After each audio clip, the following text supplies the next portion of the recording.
जानकर आणि फडणवीस भेटी संदर्भात शिंदेंच्या शिवसेनेचे आमदार शहाजी बापू पाटील यांनी गौप्यस्फोट केलेला आहे। मोठा गौप्यस्फोट। उत्तम जानकर हे फडणवीस यांच्या भेटीकरता विशेष विमानानं नागपूर इथं गेले होते। यावेळी आपणही सोबत होतो। जानकर यांचा भाजपशी लग्न जुळत आलं होतं, पण नवरदेवानं हुंडा जास्त मागितला। हुंडा ऐकून आम्ही बेशुद्ध पडायचे राहिलो होतो, असं या ठिकाणी शहाजी बापू पाटील म्हणतायत। ऐकूया आपण।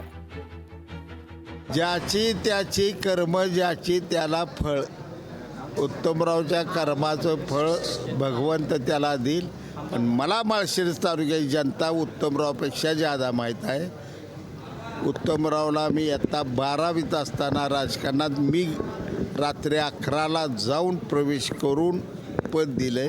जनता या बाजीनाना जगताप सरपंचासारख्या सर्वसामान्य तगड्या पोरांच्या मागे निघून जाईल।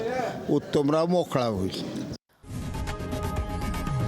लोकशाही मराठी ऐका, पहा, जागरूक रहा।